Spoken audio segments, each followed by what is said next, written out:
Olá, na série sobre violência, esta edição do programa Em Discussão Especial trata de intolerância. O Brasil ocupa o 7º lugar no ranking dos mais intolerantes entre 27 países pesquisados, de acordo com o Instituto Ipsos. Para falar deste tema e de outros temas também, vamos falar sobre aí a violência com o público LGBT. Eu recebo a Jacira Mello, do Instituto Patrícia Galvão, a Rita Quadros, que é ativista LGBT, e o Oswaldo Faustino, ele é jornalista e escritor.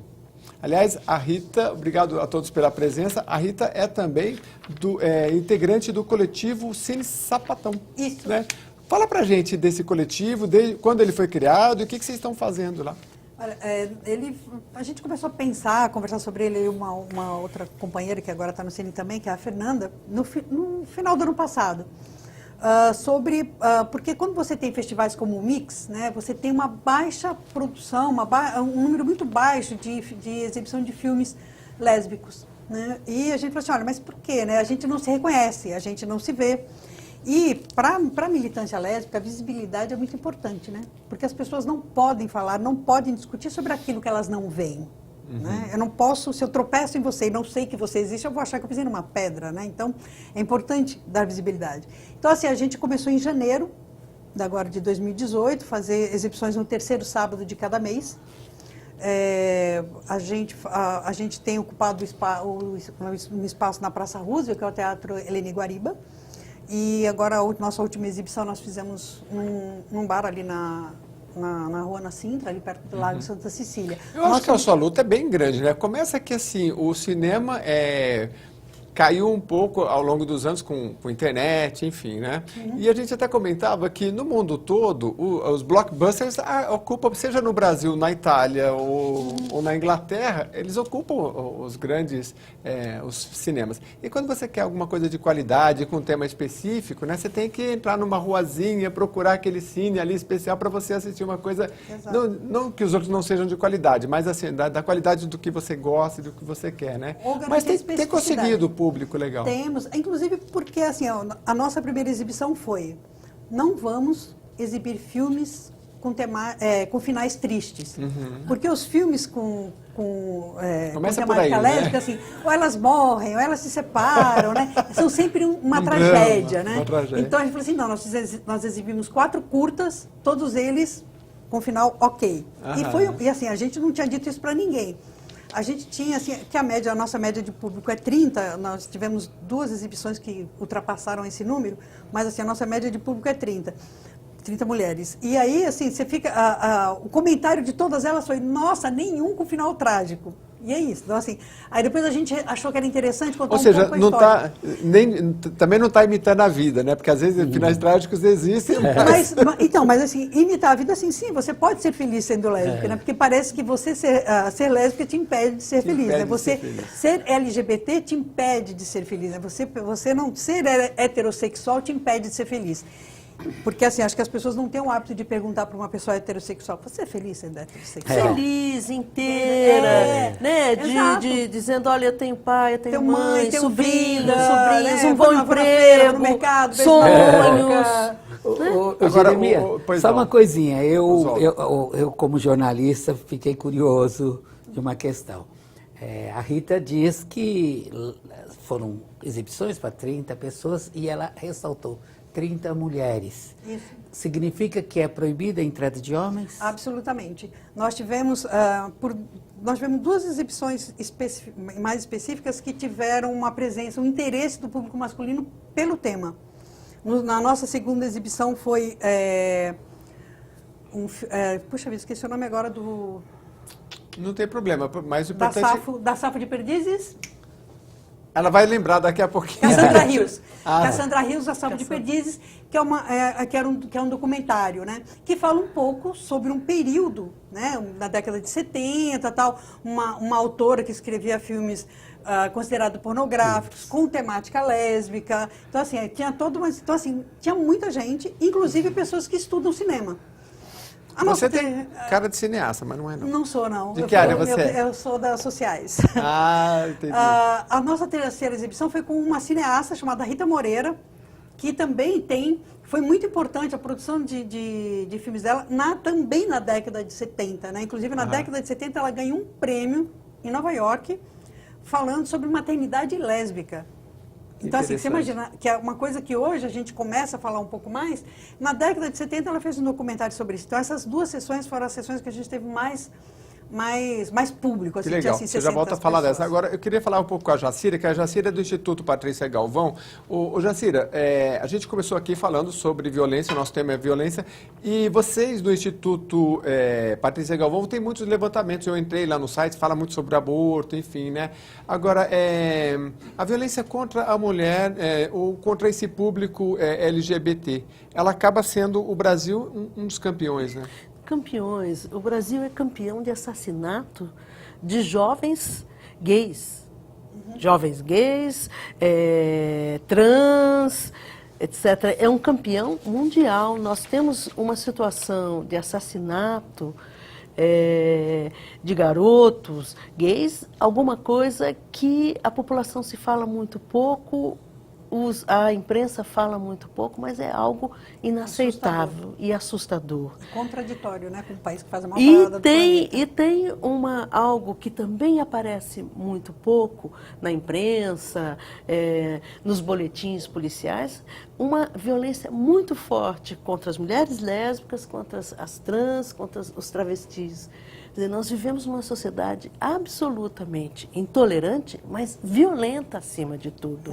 Quer dizer, uma violência que quer fazer com que aquele ser deixe de ser, que ele desapareça da minha rua, desapareça desse supermercado, desapareça do cinema. É alguma coisa assustadora. Oswaldo, acho que tem algo a dizer também. Não, eu só ia dizer que essas violências, seja contra negros, seja contra homossexuais, ela é muitas vezes amparada por crenças, né? Não só de questões de religião, mas por crenças que as pessoas citam a Bíblia, citam que, ou seja, a violência é naturalizada. Mas é natural. Imagina, as duas estavam se beijando, onde já se viu. A minha mulher passa aqui, o meu filho passa aqui. Justificado, inclusive, no Código Penal, por exemplo, a gente lembra que no Código Penal, na década de 40, que é da década de 40, dizia que se o homem, em nome da sua honra, se ele matasse a mulher, tudo bem. E isso, se a gente pegar em alguns estados do Brasil, mesmo depois de revogada a lei, isso culturalmente fala, não, mas foi em nome da honra. Minha mulher estava entrando, foi em nome da honra. E só homem tem honra, né? Só homem tem honra. E a mulher não tem até honra. hoje, isso era justificado. Até hoje. E não há muito tempo, né? Até hoje, na imprensa, nos casos de feminicídio, isto é, de assassinato das mulheres pelo seu companheiro, ex-companheiro, namorado, vem sempre a pergunta, o que é que ela fez? Mas ele fez isso porque amava. Isso não é amor, né? Ou então, assim, por que ela, né? Por que ela não perdoou, não aceitou, né? Por que ela não deu uma segunda chance? É verdade. Tem Agora, várias Rita, coisas. você falou de visibilidade, e isso, quem não aparece também não consegue. Isso. E eu queria te perguntar, inclusive, sobre políticas públicas, né? Porque, assim, quando há uma violência, a gente tem um pouco de evolução, por exemplo, da Delegacia da Mulher, mas a gente sabe que não é aberto, São Paulo, capital paulista, tem uma aberta 24 horas, e a mulher sofrer a violência, ela vai numa delegacia, geralmente vai ser atendida por um homem, e pode ser que este homem olhe para essa mulher e diga assim, mas o que você fez para ser, né? Então, talvez tenha essa indagação. Em relação às políticas públicas, neste público LGBT, temos avançado?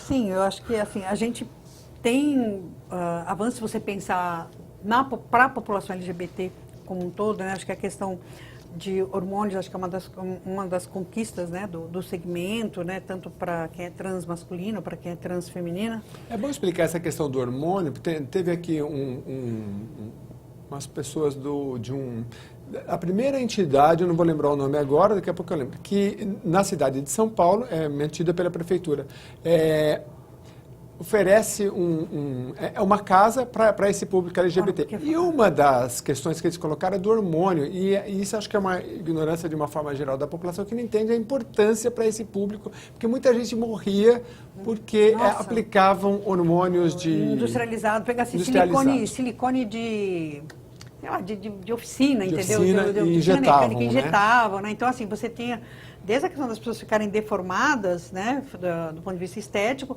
a ter problemas de saúde e vir a óbito, inclusive, né? Óbito, então, assim, muitos foram. E eu acho que, assim, assumir isso como uma política pública, né, a hormonização como política pública, é algo importante, que né? foi um avanço, mas claro que não talvez não atinja o nível e amplitude que se espera ainda. Sim, eu acho que tem esse aspecto.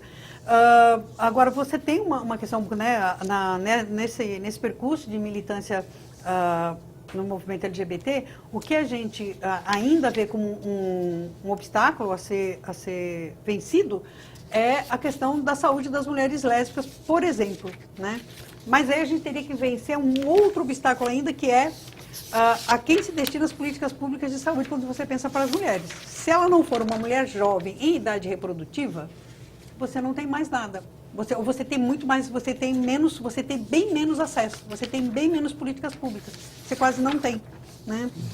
A política pública de saúde é feita por uma mulher que vai parir, ou que está em idade de parir, ou que vai fazer, ou ter esse objetivo na vida. Fora isso, não existe. E aí, o que acontece com uma mulher lésbica? Ela tem que enfrentar a dificuldade de ir no serviço público, ou isso não acontece só em serviço público, viu, Oswaldo?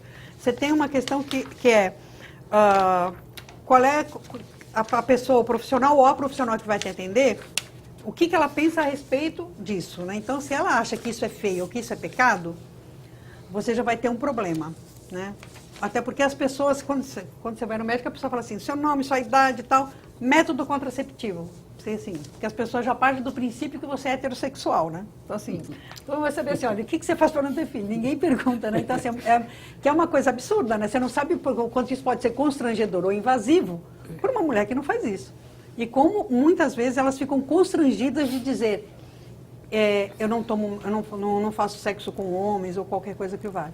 Isso é um caso a se pensar muito em políticas públicas, porque, assim, todo mundo paga imposto. Não é? Todo mundo tem os mesmos direitos. Exatamente. Só que na hora de se estabelecer políticas públicas, a pessoa tem que passar por um constrangimento como se você não existisse, ou você fosse um ser... Vamos falar de políticas públicas e de economia.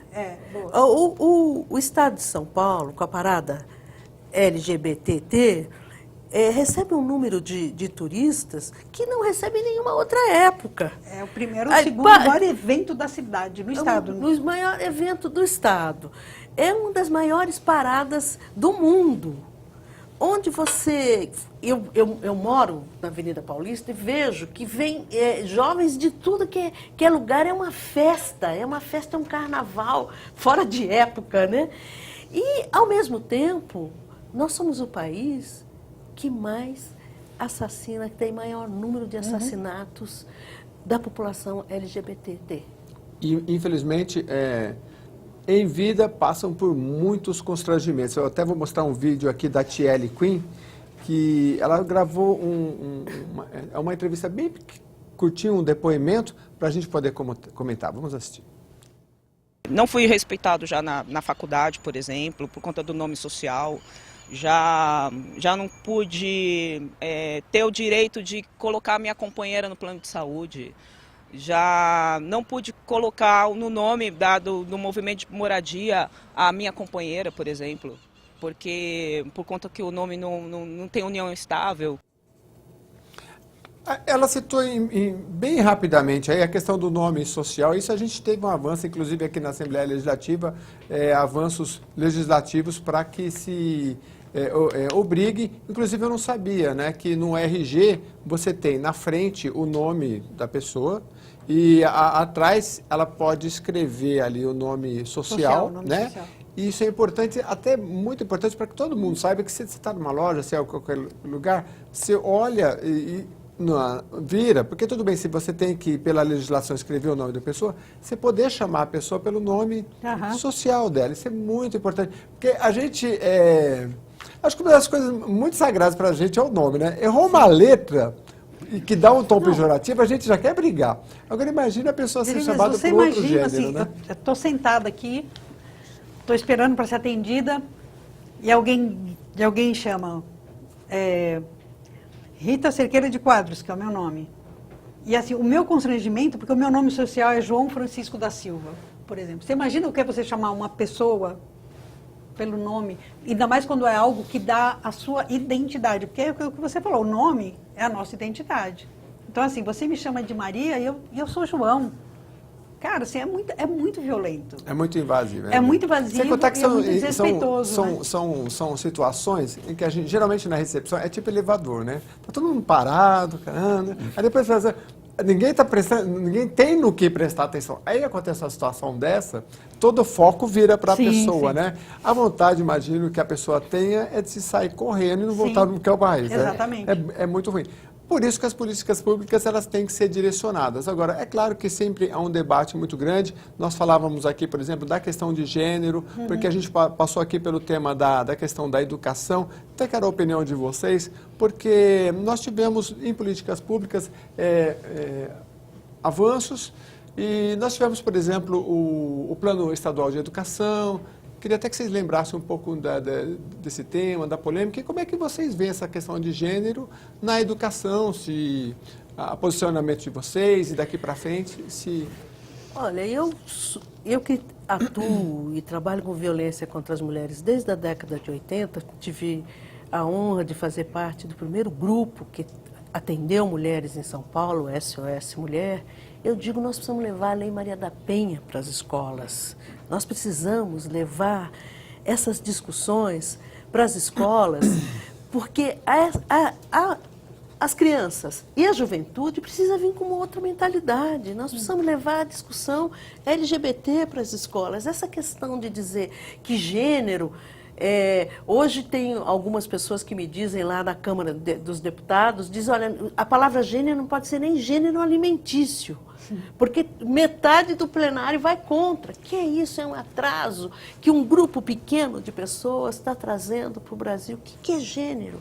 Gênero é uma discussão de desigualdade entre os gêneros, o gênero masculino e o gênero feminino, uma construção cultural que faz mal para a sociedade, faz mal para os homens e faz mal para as mulheres e principalmente para as crianças. Então vamos levar essa discussão. Porque agora, eu digo, Maria da Penha... É bom esclarecer para os pais, e é lógico que hoje a construção da família hoje não é mais o pai, a mãe, às vezes ele mora com a tia, com a avó. Assim. Para essa pessoa que tem um receio, recebe lá na rede social, olha, agora o professor vai falar para o seu filho aí de 8 anos que sexo que ele tem.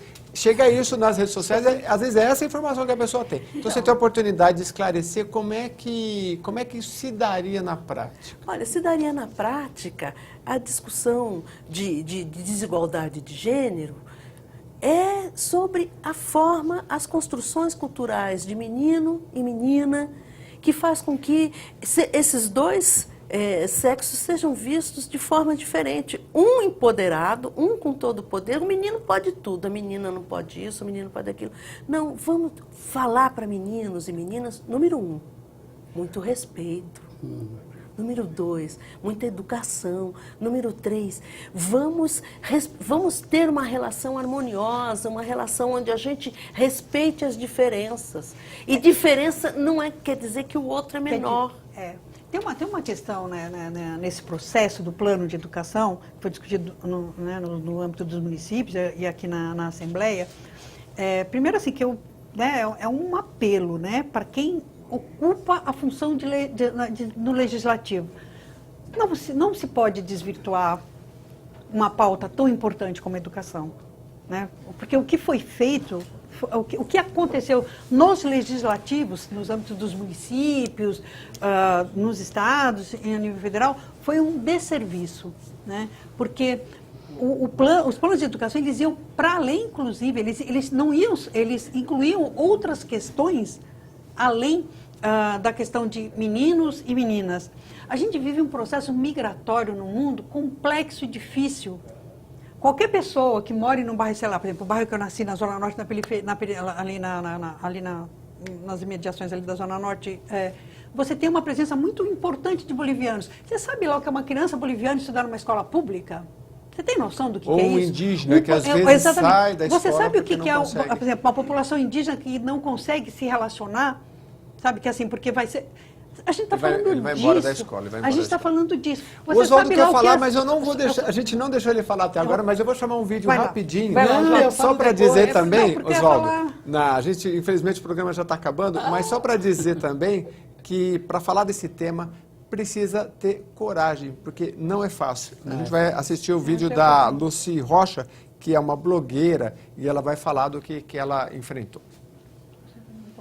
A página que chama Que Amor é Esse? Relações Tóxicas, uma página que eu criei em 2013, depois de ter saído de um relacionamento abusivo de 4 anos. Então a página nasceu com o objetivo de ajudar outras pessoas a encontrarem um pouco de explicação para aquilo que elas estavam sentindo. Agora tem em torno de quase 76 mil seguidores, e a página é acessada por umas 150 mil pessoas por dia, em vários países onde a língua portuguesa é a língua mãe. Quando você expõe esses relacionamentos, esses comportamentos, quando você deixa claro o que aqueles comportamentos querem dizer, você suscita a raiva do exposto. Furiosos vêm em cima de quem? De quem escreveu o texto ou de quem sugeriu que talvez aquele comportamento seja meio fora da curva. Eles acabam vindo no inbox e me chamando de nomes indizíveis. Eu já fui chamada de mal amada, de mal comida, de vaca, de vagabunda.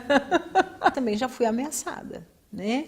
Que se você não parar de incomodar ou de se meter no meu relacionamento, você vai morrer, você vai ver uma coisa. Tem gente que faz perfil falso para me xingar no aberto, tá? Então, pessoas que se sentem expostas com muita frequência vêm e descarrega toda a amargura deles em cima de mim. Eu sofro, de fato, violência virtual de seguidores que se acham negligenciados,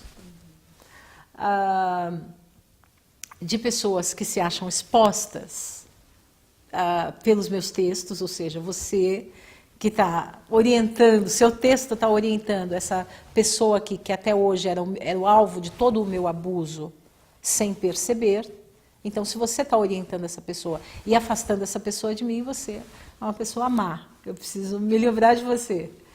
E de outras pessoas que querem, que desejam escrever a respeito da mesma coisa e acha que para fazer isso precisa desqualificar o meu trabalho. Oswaldo, vou estar com você. O que ficou para mim dessa mensagem, assim, eu estou incomodando bastante, mas ao mesmo tempo ela tem uma audiência alta, né? Falar desse tema é incomodar, né?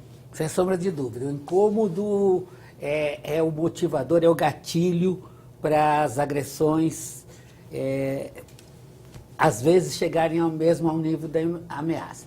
Mas o que eu queria dizer rapidinho, sim, nós tivemos uma conversa muito boa antes de entrar aqui, de começar o programa, e me veio uma coisa na cabeça que eu acho fundamental. Eu costumo dizer que quando a gente vem viver nesse tempo e espaço que a gente está, né, aqui na Terra, nesse lugar, não sei o que existe antes disso, mas quando a gente vem para cá, a gente tem uma única missão, é a missão de ser feliz.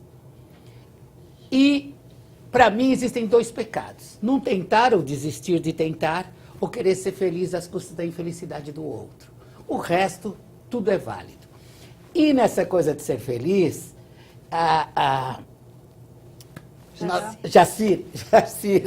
Jacira falou uma coisa que eu queria demais que não encerrasse o programa sem ela falar de uma mãe que contou para ela que o filho era homossexual aos 15 anos. Em 20 segundos você vai ter que contar, então, rapidinho. Vai lá, já. É um depoimento. Descendo do elevador no prédio onde eu trabalho, uma mãe que a gente se conhece, estamos lá há 10 anos no mesmo prédio, ela disse, quero te contar uma coisa. Assim, muito, muito feliz, muito emocionada. Aí já estamos no meio da rua, lá na Brigadeiro Luiz Antônio, ela disse, sabe o que aconteceu? Essa semana, meu filho falou para mim que ele é gay. Ele falou chorando, não conseguiu olhar no meu rosto. E sabe o que eu percebo? Meu filho é outra pessoa. Ele está mais solto, ele está feliz, ele está falando mais, ele está até se alimentando melhor. Olha, gente. E ela me contando, numa emoção tão grande, eu acho que as mulheres estão mais sensíveis com seus filhos gays e que os homens façam isso também. Bom. Deixe os seus filhos serem o que eles são. Isto é, deixa essa gente ser feliz. A felicidade é nosso rumo. Começamos o programa falando sobre violência, terminamos falando sobre felicidade, mas será que esses opostos não se atraem, não fazem parte do mesmo contexto? Deixamos aí essa indagação para você pensar. O programa, infelizmente, chegou ao fim, eu gostei muito, tenho certeza que você gostou de acompanhar, mas eles voltam aqui para falar mais sobre esses temas. Obrigado pela sua audiência e até a próxima.